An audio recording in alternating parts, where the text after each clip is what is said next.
Hey guys, coming back at you quickly with a little lesson, more thoughts on improvisation. I just want to take a minute and really give you some ideas on approaching improvisation, kind of getting a better handle on it. It's such a big topic. It comes up all the time. I get emails and questions coming in. So let's talk about it. In fact, let's take one of the worst case scenarios for somebody new to improvising, which would be, let's put them in a situation where something's really rocking and cruising. Now that doesn't mean that's the hardest situation. Some people would say the opposite. Ronnie, when I'm playing this really slow blues, it's actually really hard. So we can do one of those down the road. But you can get carried away when something's really up tempo. How do you keep yourself from just getting lost in the music and noodling and feeling like you're just not really doing what you should be doing? Well, let me give you an idea. Let me just play a little bit so we can kick things off, and then I'm going to back up and dissect and give you kind of a very brief version of A to Z on how to take how to get to the point where you can just kind of play effortlessly, and I'm going to do that all in under 10 minutes. I don't know what I'm going to accomplish and how long it'll take, but let's see what happens. Rockin' Boogie, key of E, A harmonica.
Let's just take a minute and pause and think about some things.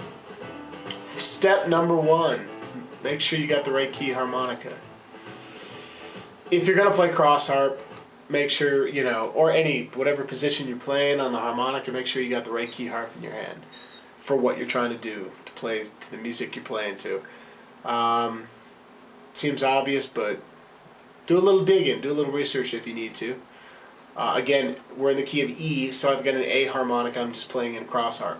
Step number two, find a groove, find the pocket. How can we do that? Keep it really simple. Use some things like the 1-2-3 draw chord or the 4 blow as a single note to address and kind of call attention to the 4 chord, etc. Nothing new, I understand. You might have heard these ideas, but we forget. Sometimes you just need to hear something many times before it clicks. So let's just do some really simple approach to this again. Listen to how simple I'm going to keep it, and you'll hear where I'm accenting the chord changes by changing up what I'm doing in my playing. All groove and pocket oriented stuff.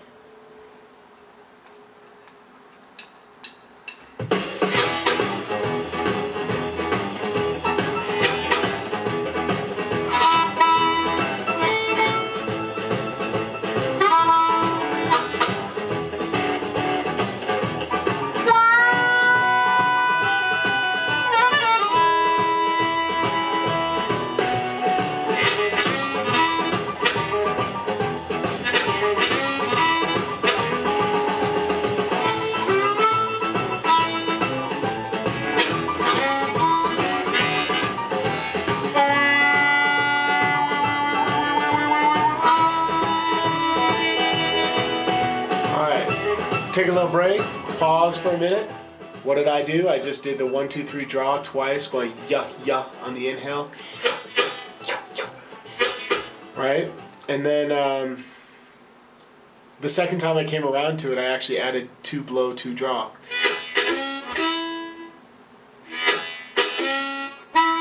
But on the 4 chord, it was just like a 4 blow. Maybe as I made it more advanced, the second time I went like 4 blow, 3 draw, around that half step bend, and back to 4 blow. Is everybody with me? We're just keeping it simple. We're just playing that pocket. And the final step that is a long step, meaning it takes years to develop it, is phrasing, the phrasing of your musical ideas and your riffs and all that. So my suggestion is start simple. Try one little riff over each chord change and see how you feel. Keep it simple.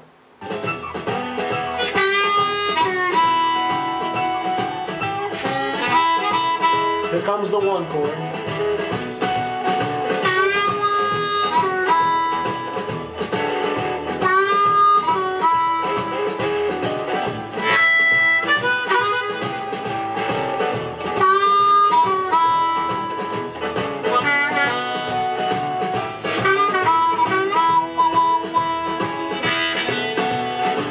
Alright, 2 separate ideas, just 2 separate riffs. Don't worry about copying exactly what I'm doing, just come up with 1 or 2 simple ideas. And your next step beyond that is to just slowly integrate other ideas. Part of it is integrating it and kind of combining 2 riffs together. That's one idea. But sometimes it's just how much space should I experiment with leaving a little space and then connecting that second riff. You might go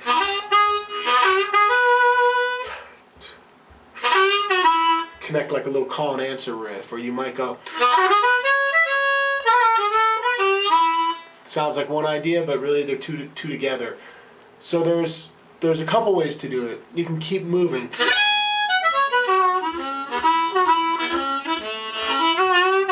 You know, if you did that all the time, it'll get real stale. Keep it fresh. So that's just a couple quick tips for you today on just more thoughts on improvising, trying to get from A to Z, you know, trying to get from that beginner sort of basic level. The key is keep it simple, you guys. Keep it just in that pocket, feel it, and you'll be amazed how much satisfaction there is when you play something real simple, focusing on the feeling and the tone of it. So give that a shot. Let me know how it goes. You want to post some video replies, I'll be happy to give you my feedback. If you like learning this approach to learning blues harmonica, check out my live online classes. I'll put a link in the video description, and I'll see you guys real soon.